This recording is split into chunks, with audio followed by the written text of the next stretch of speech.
قال الله تبارك وتعالى في القرآن المجيد والفرقان الحميد فأعوذ بالله من الشيطان الرجيم بسم الله الرحمن الرحيم ألا إن أولياء الله لا خوف عليهم ولا هم يحزنون صدق الله مولانا العظيم وبلغنا رسوله الأمين الكريم ونحن على ذلك لمن الشاهدين والشاكرين والحمد لله رب العالمين۔ معزز و مکرم برادران ملت اسلامیہ، اللہ رب تبارک و تعالی جل مجدہ کا بڑا فضل اور بڑا احسان اور اس کے حبیب پاک علیہ الصلاۃ والسلام کی نسبتوں کا تصدق اور فیضان کہ حق سبحانہ و تعالی نے ہم کو آپ کو ایک برگزیدہ مہینے میں داخل فرمایا ہے۔ چنانچہ احادیث صحیحہ سے یہ ثابت ہے کہ رجب کا جب مہینہ آتا تو حضور نے اپنی امت کو ایک دعا تلقین فرمائی ہے۔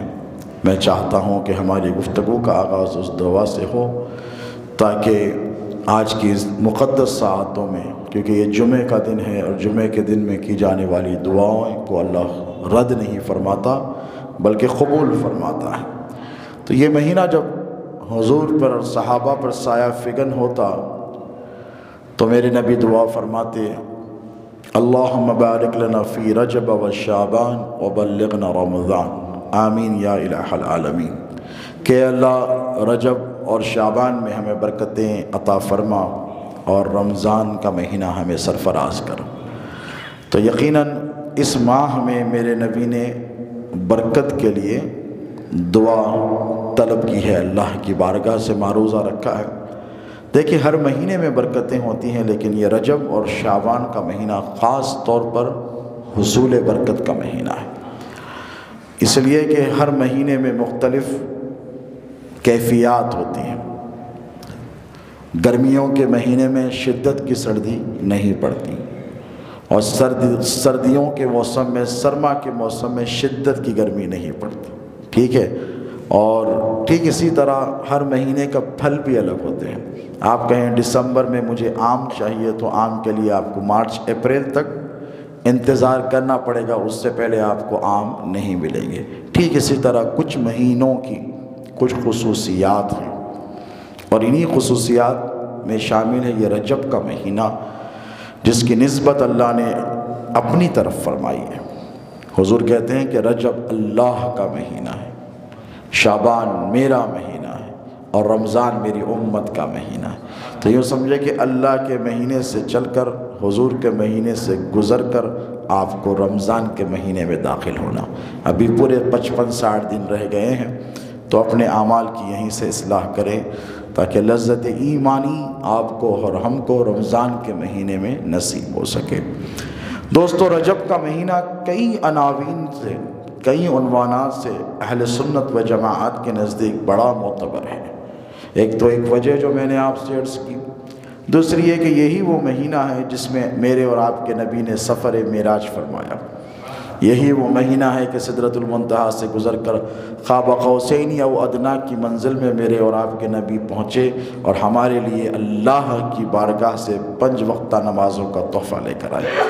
یہی وہ مہینہ ہے دوستو جس مہینے میں مولا علی مشکل کشا شیر خدا باب العلم اسد اللہ الغالب امیر المومنین خلیفۃ الرسول اللہ سیدنا علی ابن ابی طالب علیہ السلام خانہ کعبہ کے بیچوں بیچ پیدا ہوئے، اور ہندوستان کے مسلمانوں کے اس مہینے سے اس لیے بھی بہت زیادہ محبت ہونی چاہیے کہ وہ مہینہ ہے جس میں سلطان الہند عطائے رسول خواجہ خواجگاں حالیہ بے کساں سیدنا معین الدین حسن سنجری چشتی غریب نواز رضی اللہ تعالی عنہ کا وصال ہوا۔ تو کئی اعتبار سے، کئی جہتوں سے ہمارے لیے یہ مہینہ بڑی عظمتوں کا مہینہ ہے۔ آئندہ جمعے مولا علی کی ولادت کے حوالے سے گفتگو ہوگی، پھر اس کے بعد رجب کی آخری ہفتہ آئے گا تو شب معراج۔ ہندوستان کے مسلمانوں پر ہی نہیں بلکہ سارے ہندوستان کے خطے پر جس ذات بابرکت کا احسان ہے اسے معین الدین کہتے ہیں۔ اللہ رب تبارک و تعالی کہ یہ وہ محبوب بندے ہیں کہ جنہوں نے اگر اس سنگلاخ سرزمین ہندوستان، اس کفرستان کا، اس دور میں کفرستان اگر کہا جائے تو بے جانا ہوگا، اگر اپنا ملک، اپنا وطن، اپنی سرزمین، اپنے ماں باپ، اپنے اقربا، اپنے رشتہ دار، اپنی جائیدادیں ترک کر کر میرے غریب نواز نے ہندوستان کا رخ 800 برس پہلے اگر نہیں کیا ہوتا تو آج ہندوستان کا نقشہ کچھ اور ہوتا۔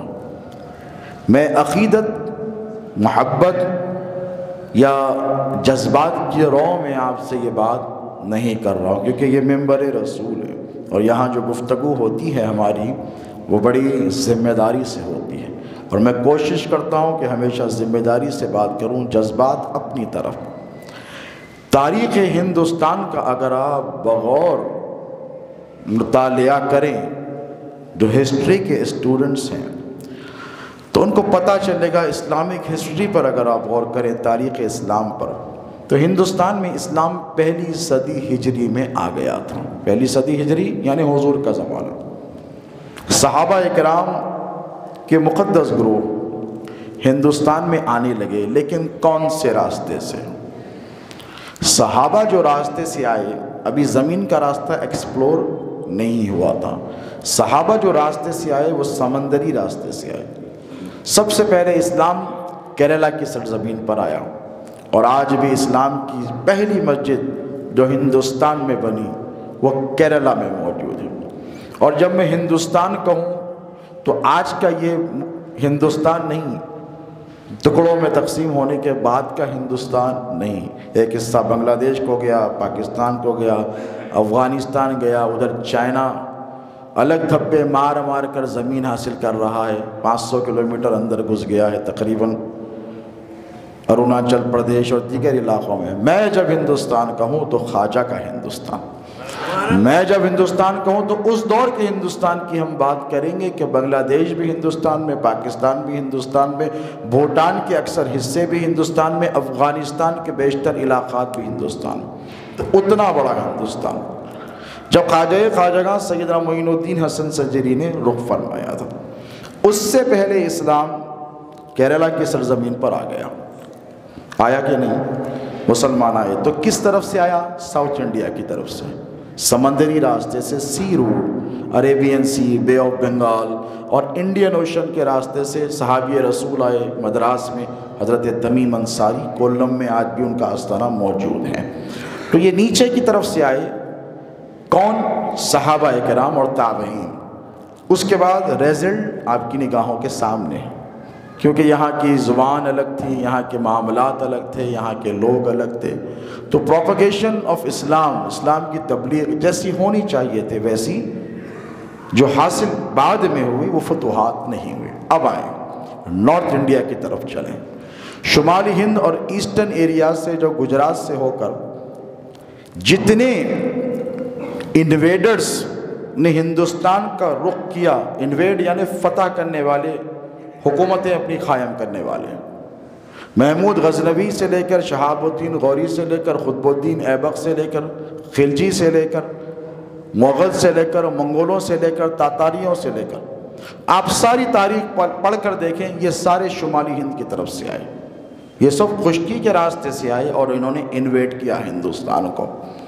لیکن میں ایک بات ذمہ داری سے آپ سے کہتا ہوں کہ اتنے سلاطین وقت آئے، طاقتور آئے، قوتور آئے، لشکر لے کر آئے، سپاہ لے کر آئے، جائیداد لے کر آئے، فوجیں لے کر آئے، ہتھیار لے کر آئے، ان میں سے کوئی بھی ایسا نہیں آیا جو اسلام کی تبلیغ کے لیے آیا ہو۔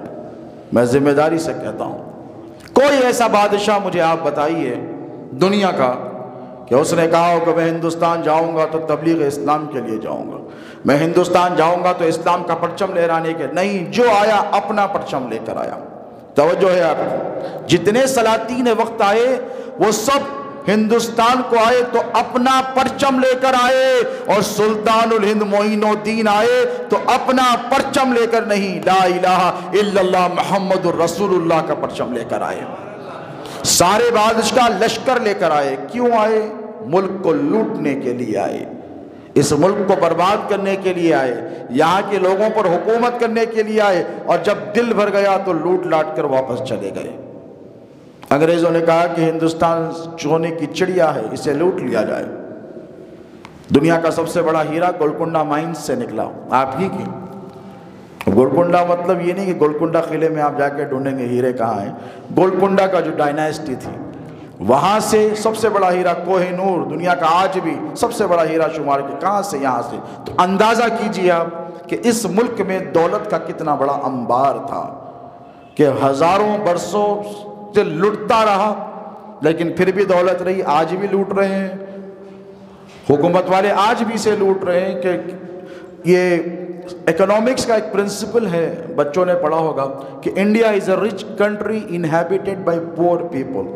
ہندوستان بہت امیر ملک ہے، لیکن یہاں کے رہنے والے بڑے غریب ہیں۔ کیوں؟ لٹتا رہا ہمیشہ الگ الگ مختلف عناوین سے۔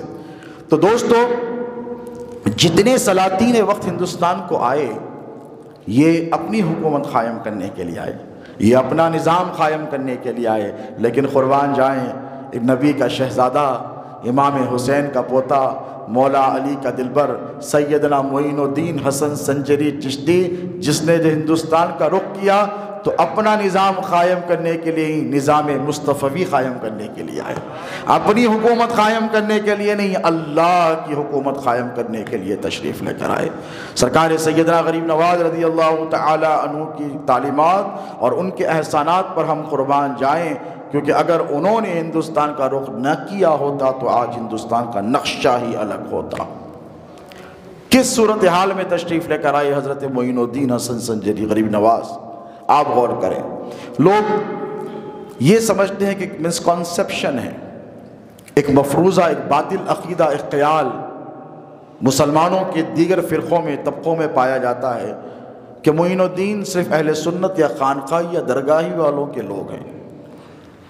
جب معین الدین حسن سنجری کا یوم وصال آتا ہے، عرس جسے ہم کہتے ہیں، تو عمومی طور پر یہ تاثر دینے کی کوشش کی جاتی ہے کہ معین الدین درگاہ والوں کے ہیں، معین الدین خانقاہ والوں کے ہیں، معین الدین میلاد کرنے والوں کے ہیں۔ نہیں دوستو، معین الدین جتنے ہمارے ہیں اتنے آپ سب کے ہیں۔ اسی لیے کہ حضرت معین الدین غریب نواز جسے ہم کہتے ہیں، اگر ہندوستان کا رخ نہ کرتے تو یاد رکھنا ہندوستان میں اتنے مسلمان ہرگز نہیں ہوتے۔ آج مسلمانوں کی آبادی کے تناسب سے ہندوستان کو دیکھیں آپ، اور سنجیدہ دل سے فیصلہ کر کر بتائیں، انڈونیشیا کے بعد سب سے زیادہ آبادی مسلمانوں کی جس ملک میں ہے وہ انڈیا۔ کون سا ملک؟ ہندوستان۔ یہ ٹکڑے ہونے کے بعد کا ہندوستان۔ اس کے باوجود بھی آپ سیکنڈ پوزیشن پر ہیں آبادی کے اعتبار سے۔ اگر پاکستان، بنگلہ دیش، ہندوستان، افغانستان جو غریب نواز کے دور کا ہندوستان تھا، اس کو ملا لیا جائے تو بتائیے دنیا کی سب سے بڑی آبادی کہاں ہوگی مسلمانوں کی؟ بولیے، آپ خود کیلکولیٹ کیجئے، میں کوئی فرضی باتیں نہیں کر رہا۔ انڈیا میں ہوگی، ہندوستان میں ہوگی سب سے بڑی آبادی۔ یہ کس کا کارنامہ ہے؟ ہسٹری کی کتابیں اٹھا کر مجھے آپ پڑھ کر بتائیں، آپ کو پتہ چلے گا کوئی ایسا بادشاہ جس کے پاس لشکر تھا، سپاہ تھا، فوج تھی، طاقت تھی، دولت تھی، حکومت تھی، نظام تھا، سلطنت تھی، کیا کسی نے اسلام کا پرچم یہاں پر لہرایا ہے؟ نہیں، سوائے غریب نواز معین الدین حسن سنجری چشتی کے۔ یہ احسان ہے سرکار غریب نواز کا۔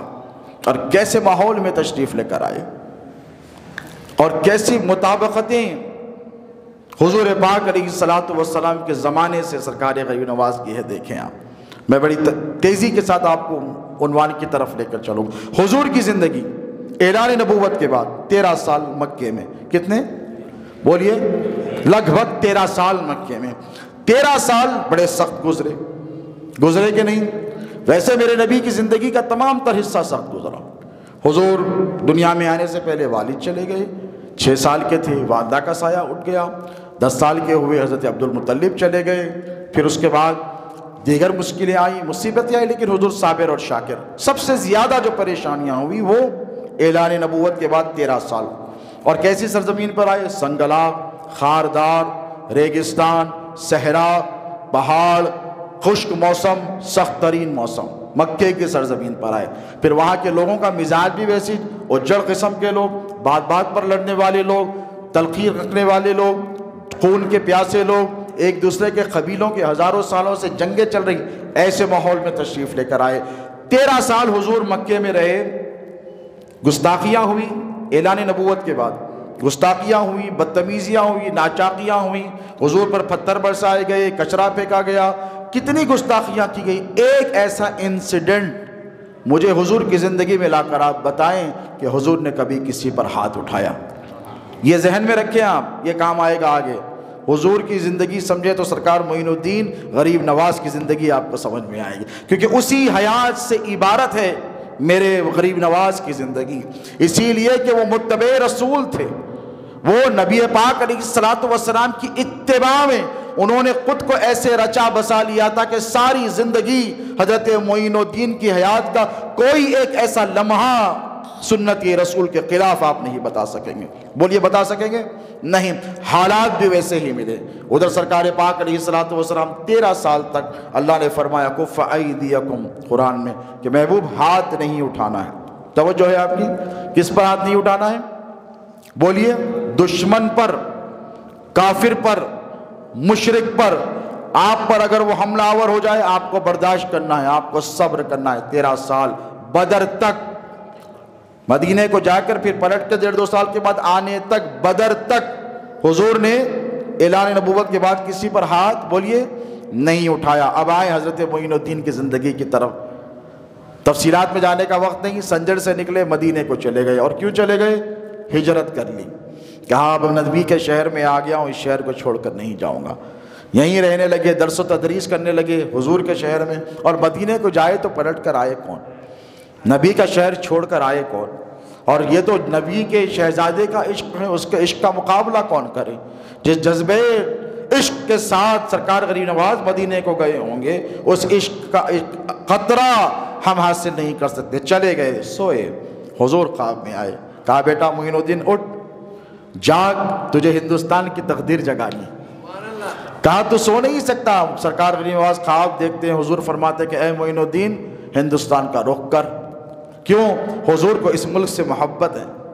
حضور نے فرمایا، احادیث صحیحہ میں آیا ہے، حضور نے فرمایا کہ مجھے ہندوستان سے وفا کی خوشبو آتی ہے، اور یہ نبی کے گھرانے کا پھول ہے جسے معین الدین کہتے ہیں۔ اب یہ ہندوستان کو مہکانے کے لیے تشریف لانے والا ہے۔ اللہ کے رسول نے ارشاد فرمایا، جا میں نے تجھے والی ہندوستان بنایا۔ راستے میں بغداد سے ہوئے، حضور پیرانے پیر غوث اعظم دستگیر سے ملاقات کی، وہاں سے نکلے سر ہند میں حضرت سیدنا داتا علی حجویری سے ملاقات کی جو تصوف کا مینار نور ہے، اور وہاں پر ملاقات کیسے کی؟ روحانی ملاقات، آپ کا وصال تو ہو چکا تھا، علی کے پوتے ہیں، وہاں سے سلطان الہند کا لقب ملا۔ کیا ملا؟ ہندوستان کا بادشاہ۔ اب یہ باطنی نظام ہے، دیکھیے یہ باطنی بادشاہت ہے جو آج بھی باقی ہے۔ 800 سال چلے گئے سرکار غریب نواز کا وصال ہو کر، حکومت آج بھی باقی ہے۔ ایک بہت بڑا انگریز اسکالر ہے جس کا نام ہیتی ہے، جس نے اسلام پر بہت کتابیں لکھی، اس نے کہا ہے، یورپ کا رہنے والا بہت بڑا اسکالر، وہ کہتا ہے کہ اسلام بارہا کمزور ہوا، اسلام بارہا کمزور ہوا، لیکن جب جب گرنے لگا تب اسلام کو اس کے باطنی نظام نے بچا لیا۔ کس نے؟ باطنی نظام، یعنی تصوف نے آ کر اسے سہارا دے کر اٹھا لیا۔ آپ تاریخ اسلام اٹھا کر دیکھیں، خلافت عباسیہ کا خاتمہ ہو گیا، بنو امیہ، بنو عباس، اسلام منتشر ہو گیا، منگولوں نے ہر طرف سے مسلمانوں پر حملہ کیا، 1 لاکھ مسلمانوں کو بغداد میں قتل کیا گیا تھا۔ کتنے؟ ہلاکو خان وغیرہ نے 1 لاکھ مسلمانوں کو بغداد میں قتل کیا۔ لیکن جب اسلام متزلزل ہو گیا، اسلام جب بے سہارا ہو گیا، اسلام جب کمزور ہو گیا، تو غوث اعظم پیرانے پیر کے ایک مرید جسے محی الدین ابن عربی کہتے ہیں، وہ آگے بڑھے۔ باطنی نظام تھا یہ، کون سا بولیے؟ باطنی نظام۔ آگے بڑھ کر انہوں نے سلطنت عثمانیہ، خلافت عثمانیہ کا قیام کو ممکن بنایا۔ ارطر الغازی آپ کی نگاہوں کے سامنے، یہ مفروضہ نہیں، تاریخ ہے، اٹھا کر پڑھیں۔ اسلام کمزور ہو گیا، سارے مل کر رشینز، فرینچ اور انگریزوں نے یہ قصد کیا کہ مدینے پر چڑھائی کی جائے، تہس نہس کر دیا جائے، کعبے کو ڈھا دیا جائے۔ ادھر فرینچ سے ریجینالڈ نکلا، ادھر انگلینڈ سے بادشاہ نکلا، ادھر غوث اعظم پیرانی پیر کا ایک غلام آگے بڑھتا ہے جسے صلاح الدین ایوبی کہتے ہیں۔ جسے صلاح الدین ایوبی کہتے ہیں فرانس اور انگلینڈ کی اینٹ سے اینٹ بجا دی. کون تھا؟ یہ باطنی نظام تھا جس نے اسلام کی حفاظت فرمائی. اب ہندوستان کو بھی ایسے ایک باطنی نظام کی ضرورت ہے. یہاں اسلام پھیلانا کوئی آسان کام نہیں تھا دوستو. کیوں؟ یہ راجے مہاراجوں کا علاقہ تھا اور ہندوستان مردوں کی سرزمین تھی. راجپوت آج بھی اپنی عزت کے لیے آنر کلنگز کرتے ہیں, مار دیتے ہیں, جان قربان کر دیتے ہیں, لیکن سر بولیے آج بھی سر نہیں جھکاتے. جان دے دیں گے, جان لے لیں گے, اولاد کو مار دیں گے, بیٹیوں کو مار دیں گے, لیکن عزت پر آئے گی تو سب قربان کر دیں گے. تو سرکار غریب نواز کو رسول اللہ صلی اللہ علیہ وسلم نے کوئی ایسی جگہ پر نہیں بھیجا جہاں پر لوگ نرم دل ہوں. کیوں؟ اس لیے نبی نے نہیں بھیجا کیونکہ نبی کو اللہ نے ایسی جگہ پہ نہیں بھیجا جہاں کے لوگوں کے دل نرم ہوں. مکے کے لوگ سخت, ایسی سرزمین پر نہیں بھیجا جہاں باغ ہو, کھیت ہو, کلیان ہو. ایسی سرزمین پر بھیجا جہاں خشک پہاڑ ہیں. کیوں؟ رسول اللہ نے اجمیر کا انتخاب اس لیے کیا کہ معین الدین تو میرا شہزادہ ہے, تو میرا جانشین ہے. میں مکے کے پہاڑوں میں بھیجا گیا تھا, تجھے اجمیر کے پہاڑوں کا رخ کرنا ہوگا. مجھے بھی سخت لوگوں میں بھیجا گیا تھا, میں تجھے بھی سب سے سخت لوگوں کے درمیان بھیجوں گا. میری بھی مخالفت ہوئی تھی معین الدین, تیری بھی مخالفت ہوگی. مجھ پر بھی حملے کیے گئے تھے معین الدین, تجھ پر بھی حملے کیے جائیں گے. اے معین الدین یاد رکھنا, تیرا نانا محمد رسول اللہ کامیاب ہوا ہے اور تو بھی اجمیر کی سرزمین پر کامیاب ہوگا. سرکار غریب نواز مدینے سے نکلے, نانا جان کے شہر کو الوداع کہا, آئے. اور جب آئے تو کس شان سے آئے؟ نہ لشکر ہے, نہ فوج ہے, نہ ہتھیار ہے. اقبال نے کہا تھا کہ نہ تخت و تاج میں, نہ لشکر سپاہ میں. کیا ہے؟ نہ تخت و تاج میں, نہ لشکر سپاہ میں ہے, جو بات مرد قلندر کی بارگاہ میں. وہ شان کے ساتھ حضرت سیدنا معین الدین ہندوستان کا رخ کرے. اب آئے تو ظاہر سی بات ہے, آج بھی تیلگو کے کئی ریجنز میں مسلمانوں کو ترکڑو کہا جاتا ہے. تیلگو بولنے والے آج بھی آپ کو قبول نہیں کرے. 800 سال پہلے کہاں کریں گے قبول؟ مخالفتوں کا سلسلہ شروع ہو گیا اور ایسی کشش لے کر آئے. دولت کا انبار نہیں, لشکر نہیں, سپاہ نہیں, کچھ نہیں, چہرے میں وہ کشش. حضور کے سامنے صحابہ بیٹھے, پوچھا یا رسول اللہ اولیاء کا ذکر ہوا تو کہنے لگے یا رسول اللہ اولیاء کو ہم کیسے پہچانیں کہ یہ اللہ کا ولی ہے, ہمیں کیسا پتا چلے؟ تو حضور نے فرمایا جب ان کے چہرے کو دیکھو اللہ یاد آئے تو سمجھ لینا کہ یہ اللہ کا ولی ہے. کیا تعریف فرمائی؟ تم اسے دیکھو فَإِذَا ذُكِرَ اللَّهُ, تم اس کے چہرے کو دیکھو کہ تمہیں اللہ یاد آئے تو سمجھنا یہ اللہ کا ولی ہے, یہ اللہ کا ولی ہے. اب سرکار غریب نواز تو وہ آب و تاب لے کر آئے ہیں چہرے میں کہ اگر جس کے دل میں رتی برابر اللہ کی محبت ہو تو وہ اللہ کے جلووں میں گم ہو جائے تو ادھر ادھر نہیں دیکھتا. عیسیٰ جا رہے تھے, شخص ملا, روکا, کہنے لگا کہاں؟ کہا اللہ کی عبادت, ایک دعا کرے گا میرے لیے؟ حدیث قدسی ہے. کہا کیا چاہتا ہے؟ دعا. مکاشفت القلوب میں امام غزالی نے نقل کی ہے, بہت بڑے عالم ہیں اہل سنت کے, ہزاروں کتابیں انہوں نے لکھی ہے فلسفے پر. وہ کہتے ہیں کہ روک کر کہنے لگا میرے لیے دعا کرو گے؟ کیا دعا چاہتا ہے؟ یہ دعا کرو کہ اللہ مجھے اس کی ذرہ برابر محبت دے, اس کے جلووں میں مجھے گم کر دے. واپس لوٹ کر آئے, عیسیٰ کو دیکھتا ہی نہیں, آسمان کی طرف نگاہ, جھنجھوڑا, پکارا, گفتگو کی نہیں دیکھتا, ہاتف غیبی سے صدا ہے اے عیسیٰ اگر تو اس کے جسم کو آرے سے 2 ٹکڑے کر دے تب بھی یہ تجھے نہیں دیکھے گا, یہ میرے جلووں میں گم ہو گیا ہے, یہ میرے جلووں میں گم ہو گیا ہے. وہ بنی اسرائیل کا شخص تھا جس نے اللہ کے جلوے دیکھے, رتی برابر, ذرہ برابر محبت ملی, تو اس کی یہ کیفیت ہے کہ جو اسے دیکھتا دیوانہ ہو جاتا. یہ تو محمد رسول اللہ کے جانشین بن کر آئے ہیں, یہ میرے نبی کی امت کے ولی کامل ہیں, سلطان الاولیاء ہیں حضرت غریب نواز. ان کے چہرے میں ایسی کشش ہے کہ جو آتا دیکھتا دیوانہ ہو جاتا, کام کاج چھوڑ کر بیٹھ جاتے. نظام حکومت ٹھپ ہو گیا, پرتھویراج چوہان پریشان ہو گیا. آخر یہ ماجرا کیا ہے کہ جسے دیکھو اس کی کٹیا کے قریب نہ محل ہے نہ کچھ ہے, چھپر بھی نہیں ہے, چبوترے پر بیٹھے ہیں اور جھاڑ کے نیچے پیپل کا درخت روایت میں آیا, آ کر بیٹھ گئے. ساربان نے کہا کہ تم یہاں نہیں بیٹھ سکتے. یہاں سے سلسلہ مخالفتوں کا شروع ہوا. مکی زندگی, حضور کی مکی زندگی آپ کے سامنے ہے. غریب نواز پر عرصہ حیات کو تنگ کیا گیا, تم یہاں نہیں بیٹھ سکتے, یہاں راجا کے اونٹ بیٹھتے ہیں.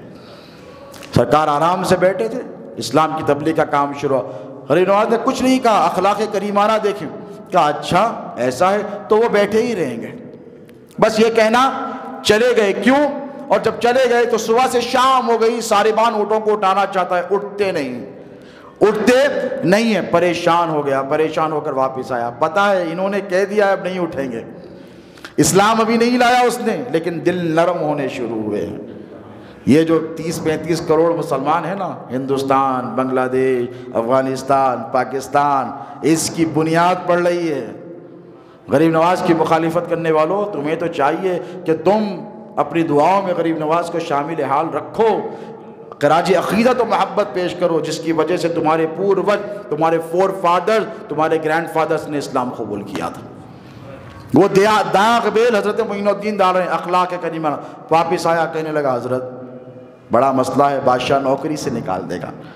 تو آج کا اگر کوئی سخت ترین مولوی ہوتا تو کہتا مجھے کیا، چل جا مر، نوکری بھی جا تو جان بھی جائے، لیکن یہ نبی کے شہزادے ہیں۔ کیا کہا؟ عفو، درگزر، معافی ان کے پاس اتنی ہے۔ غریب آیا بلک کر اور کہنے لگا نوکری چلی جائے گی، تو کہا جا، اللہ کے حکم سے تیرے اونٹ اٹھ جائیں گے۔ اڑ گئے، نرم ہو گیا دل، بعد میں اسلام قبول کیا اس نے۔ یہ بھی روایتیں آپ کو ملتی ہیں۔ اس کے بعد عرصہ حیات کو تنگ کیا جانے لگا، یہاں تک تنگ کیا جانے لگا کہ پانی بند کر دیا گیا۔ مشہور کرامت ہے، تفصیل سے سنانے کی ضرورت نہیں ہے، سب نے سنی ہے۔ کٹورے میں سارا آنا ساگر سمیٹ لیا، پریشان ہو گئے۔ اس کے بعد اگر چاہتے تو روک لیتے پانی، پاور بتاتے، لیکن نہیں، پاور تو اللہ کا ہے، اللہ کا دیا ہوا ہے، اللہ کی مخلوق پر ظلم نہیں ہو سکتا۔ لوگ آ کر کہنے لگے بچے بلک رہے ہیں، جانور پیاس سے مر رہے ہیں، خطرہ نہیں ہے پانی کا۔ صرف انا ساگر نہیں، اجمیر کی زمین میں جتنے کنویں تھے ان سب کا پانی آ گیا۔ یہ ولی کی طاقت ہے دوستو۔ نہ پوچھ ان قرقہ پوشوں کی، ارادت ہے تو دیکھ ان کو، ید بیضا لیے بیٹھے ہیں اپنی آستینوں میں۔ ید بیضا جو موسیٰ کے پاس تھا نا، اقبال کہتے ہیں وہ اللہ کے ولیوں کے پاس بھی وہی ید بیضا ہے، جس کے ذریعے موسیٰ نے لکڑی پھینکی، اژدہا بنا، ہزاروں سانپوں کو نکل گیا۔ قرآن کہتا ہے نا، وہی اختیارات حضرت سیدنا غریب نواز لے کر آئے جو اللہ نے موسیٰ کو عطا کیے تھے، جو معجزات کی شکل میں عیسیٰ کو عطا کیے تھے، جو معجزات کی شکل میں اپنے محبوب محمد رسول اللہ کو عطا کیے تھے، وہی کرامات کی شکل میں حضرت معین الدین کو عطا فرمائے۔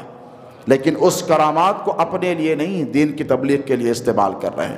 آ کر کہا کہ واپس کر دو، تڑپ رہے ہیں، کہا لے کے جا کر واپس ڈال دو، ڈال دیا۔ یہیں دل نہیں بھرا، اب جس سے مقابلہ ہے وہ چھوٹا موٹا آدمی نہیں ہے، وہ راجپوتانہ کا بادشاہ ہے، سارے راجے مہاراجوں کا راجہ ہے، مہاراجہ ہے، وہ سب سے بڑا ہے کہ نہیں بتائیے؟ سارے ہندوستان کے راجاؤں کا ہیڈ کوارٹر، کفر کا ہیڈ کوارٹر اجمیر کی سرزمین ہے۔ اس نے کہا ایسے بات نہیں چلے گی، ماروں گا ان سے مقابلہ تو لوگ ہنسیں گے، پرتھوی راج کو کیا ہوگا، فقیروں سے لڑتا ہے۔ کہا اچھا یہ میجک بتاتا ہے، حالانکہ وہ کرامت ہے۔ استدراج، کرامت اور جادو میں بہت بڑا فرق اور تمثیل ہے، اس کی الگ تفصیلات قرآن پاک میں، حدیث میں آپ کو ملیں گی، پھر کبھی گفتگو ہوگی۔ جادوگر کو بلایا، جے پال جوگی، اور کیسا جادوگر تھا پتہ ہے؟ اس کو بہت علم تھا جادو کا، جادو تو قرآن سے ثابت ہے نا۔ اور اس نے کہا تھا کہ جو سامری، جو موسیٰ کے زمانے کا جادو تھا، جو فرعون کے دربار کا، جو سامری کے پاس جادو کا علم تھا وہی اس کے پاس تھا۔ اب بتائیے آپ کتنا پاورفل ہوگا۔ اس نے کہا یہ فقیروں سے میں کیا مقابلہ کروں، ان سے میں مقابلہ نہیں، میں مقابلہ نہیں کروں، اس سے تو میرے شاگرد کریں گے۔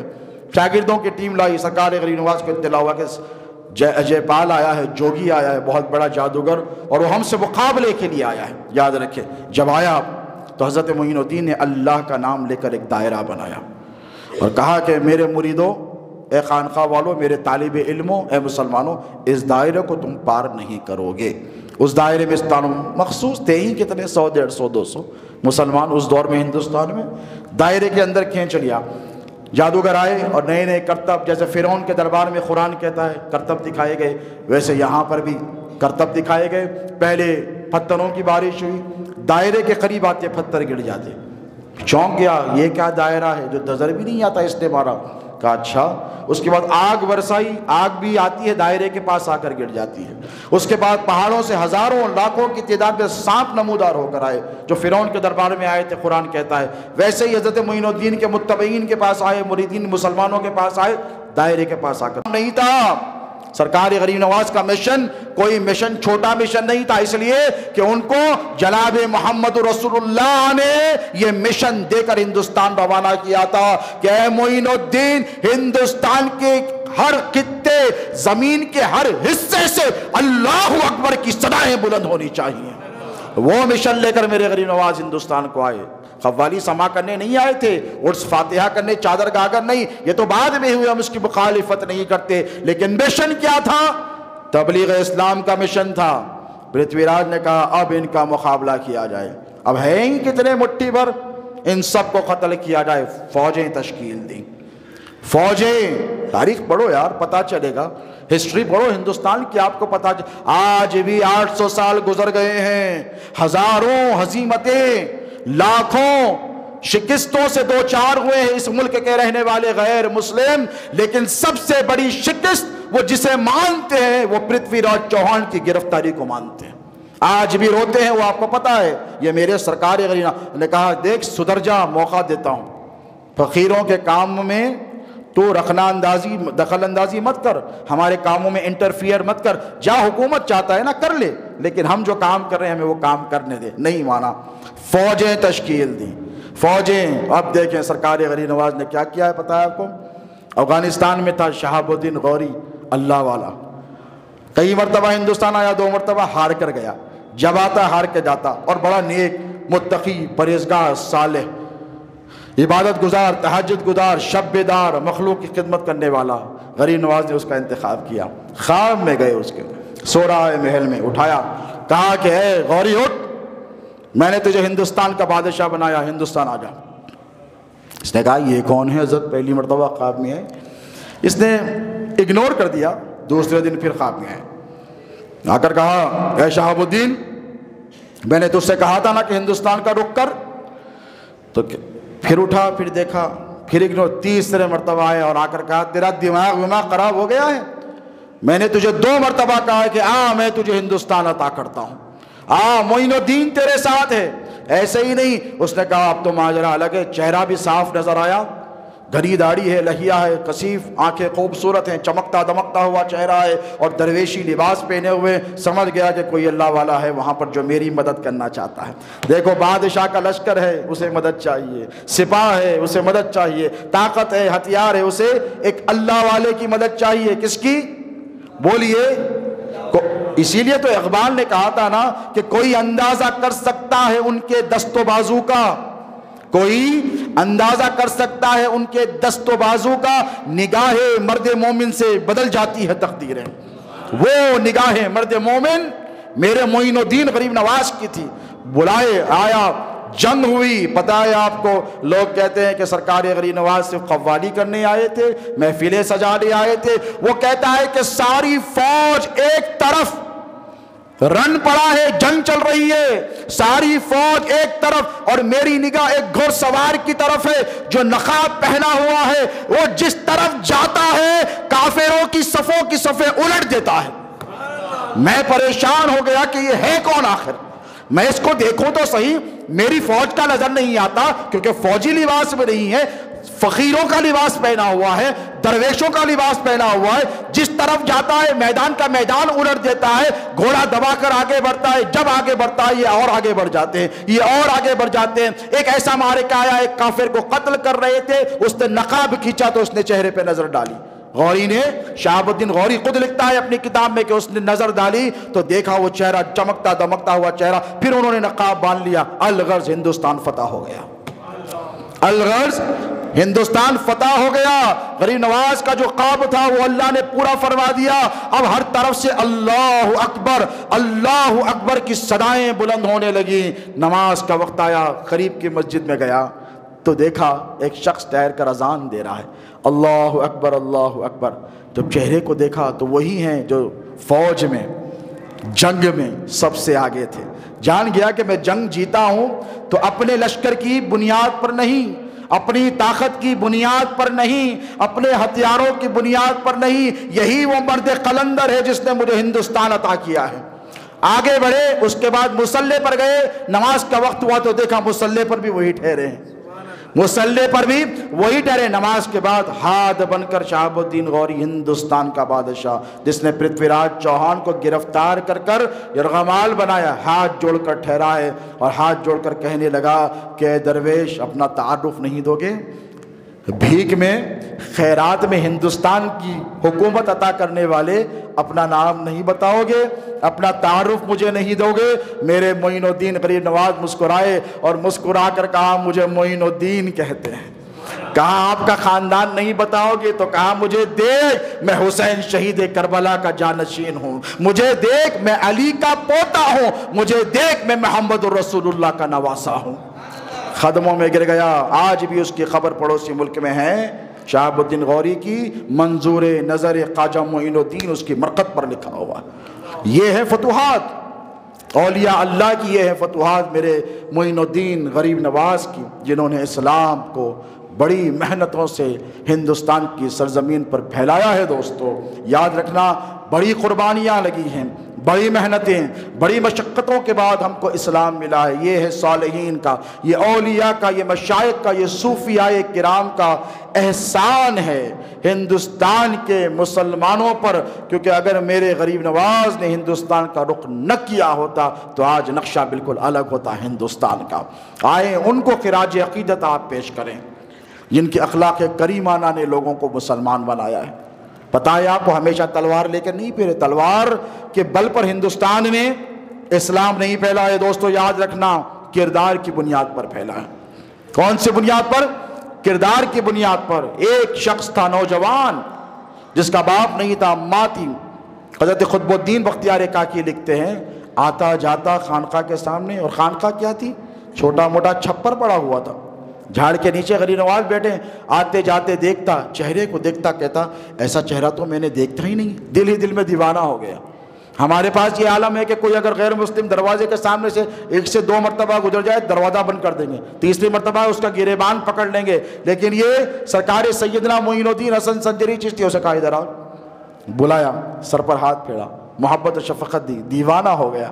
ماں کے پاس گیا، کہنے لگا جو کام کرتا ہوں، جس طرف جاتا ہوں، بس اسی بابا کا تصور میری نگاہوں میں جمع رہتا ہے، میں ان کا دیوانہ ہو گیا ہوں، میں ان کا دیوانہ ہو گیا ہوں۔ ایک دن آیا تو سرکار غریب نواز بیٹھے ہیں اور رو رہے ہیں، آنکھوں سے سیل رواں جاری ہے۔ غور سے دیکھا، کہنے لگا بابا کیوں رو رہے ہو؟ کسی نے ستایا ہے؟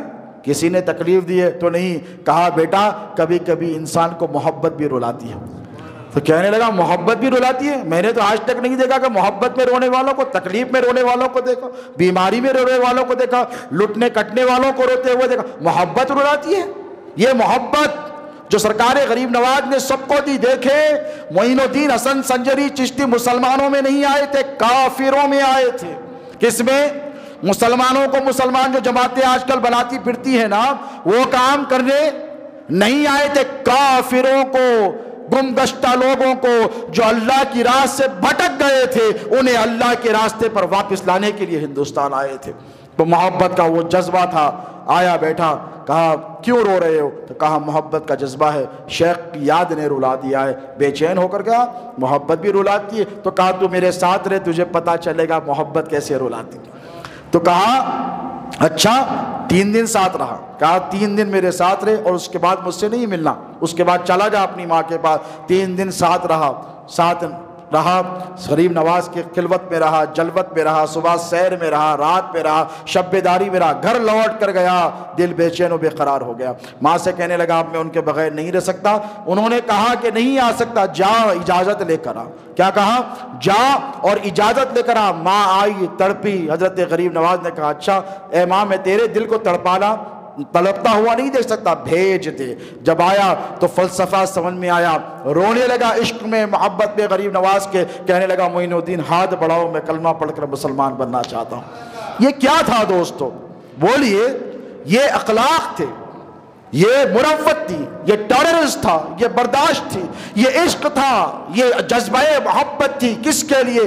انسانیت کے لیے۔ مسلمانوں کے لیے نہیں، انسانیت کے لیے۔ حضور نے فرمایا الخلق عیال اللہ، یہ جو ساری انسانیت ہے نا یہ اللہ کا کنبہ ہے۔ کیا ہے؟ اور معین الدین حسن سنجری کو سب سے محبت تھی اور سب سے محبت ہے۔ ان کا پیغام کیا ہے؟ جرأت کا پیغام ہے۔ بولیے، ان کا پیغام استقامت کا پیغام ہے، ان کا پیغام برداشت کا پیغام ہے، ان کا پیغام محبت کا پیغام ہے۔ انہوں نے کیا فرمایا؟ نفرت کسی سے نہیں، محبت سب کے لیے۔ یہ پیغام حضرت سیدنا غریب نواز کا ہے، معین الدین حسن سنجری چشتی کا ہے، جسے ہمیں اور آپ کو، تمام مسلمانوں کو، تصوف کے تمام ماننے والوں کو عام کرنا ہے۔ اسی جرأت کے ساتھ آپ اس ملک میں رہیں گے جس جرأت کے ساتھ، بولیے، سرکار غریب نواز نے پرتھوی راج چوہان کا مقابلہ کیا تھا۔ اسی جرأت کا فی زماننا اس دور میں ایک نام ہے اسد الدین اویسی۔ کون؟ نقیب ملت، جنہوں نے ہمیشہ مسلمانوں کے کوس کے لیے اپنی جان کی پرواہ کیے بغیر کفر کی آنکھوں میں آنکھیں ڈال کر مسلمانوں کے حقوق کا مطالبہ کیا ہے۔ ابھی کل اتر پردیش میں وہ جب لوٹ رہے تھے میرٹھ میں ریلی کر تو وہاں پر سے ان پر ایک جان لیوا حملہ کیا گیا۔ کیوں قائف ہے؟ یہ کہتے ہیں کہ ہمارے پاس طاقت ہی نہیں، یہ کہتے ہیں کہ مسلمانوں کے پاس قوت ہی نہیں۔ اتنی بڑی حکومت جن کے پاس لاکھوں اربوں خربوں کا بجٹ ہے، ایک مرد مجاہد سے کیوں ڈر رہے ہیں؟ بولیے۔ علامہ اقبال نے شاید اسد الدین اویسی جیسے قائدین کے لیے یہ شعر کہا تھا، اور کہا تھا کہ آئین جواں مرداں حق گوئی و بے باکی۔ آئین کہتے ہیں قانون کو، طریقے کو، آئین جواں مرداں حق گوئی و بے باکی، اللہ کے شعروں کو آتی نہیں روباہی۔ یعنی روباہی یعنی دو قسم کی بات کرنا۔ اسد الدین اویسی صاحب نے کبھی دو قسم کی بات نہیں کی، ہمیشہ مسلمانوں کے کوس کے لیے بات کی۔ ان پر حملہ کیا گیا، بزدلانہ حملہ کیا گیا، قاہرانہ حملہ کیا گیا۔ ہم مسلمانان حیدرآباد شد و مت سے اس کی مخالفت کرتے ہیں۔ کہہ دیے آپ کرتے ہیں کہ نہیں؟ اپنے ہاتھ اٹھا کر بولیں۔ ہم سب کے سب، ہمارے قائد ہیں، مسلمانوں کے قائد ہیں، مسلمانوں کے لیے لڑ رہے ہیں، مٹ رہے ہیں، قربانی کا جذبہ پیش کر رہے ہیں۔ ان کے اوپر جو حملہ کیا گیا ہے ہم اس کی شد و مت کے ساتھ مخالفت کرتے ہیں، اور حکومت ہند سے، حکومت اتر پردیش سے یہ مطالبہ کرتے ہیں کہ CID انکوائری بٹھائی جائے، انویسٹیگیشن کیا جائے کہ ان پر کیوں حملہ کیا گیا ہے۔ اور یاد رکھیں کہ حیدرآباد کے مسلمانوں، تم پر سارے ہندوستان کی مسلمانوں کی نگاہیں مرکوز ہیں۔ ایسا نہیں کہ صرف بیرسٹر اسد الدین اویسی صاحب کی طرف دیکھتے ہیں، ان کو پتا ہے کہ حیدرآباد کے مسلمانوں میں وہ جذبہ ہے کہ آج 30 سے 35 سال گزر گئے ہیں، لیکن حیدرآباد کی پارلیمنٹ سیٹ کو بچا کر رکھنے والے یہ حیدرآباد کے مسلمان ہیں۔ یہ آپ کی محنتوں کا اثر ہے۔ آج سارا ہندوستان حیدرآباد کی قیادت کی طرف دیکھ رہا ہے، اور سارے فرقہ پرست طاقتیں حیدرآباد کی قیادت کی طرف دیکھ رہے ہیں۔ ان کی بدنگاہی مسلمانوں کے قائد کی طرف ہے۔ میں اللہ رب تبارک و تعالیٰ سے دعا کرتا ہوں کہ مولا مسلمانوں کے اس عظیم، بے باک، نڈر، بے خوف، مخلص قائد کی حفاظت فرما۔ پروردگار حاسدین کی حسد سے جناب اسد الدین اویسی صاحب کی حفاظت فرما، شریروں کے شر سے، فتنہ پروروں کے فتنوں سے، آفات سماوی و ارضی سے ان کی حفاظت فرما۔ اے اللہ انہیں عمر دراز عطا فرما تاکہ وہ قوم و ملت کی خدمت کا فریضہ انجام دے سکے۔ اے اللہ ان کی حفاظت فرما۔ مولا کریمہ کا سزا، یہاں جتنے مسلمانوں نے دعائیں کی ہیں ان دعاؤں کو اپنی بارگاہ میں شرف قبولیت عطا فرما۔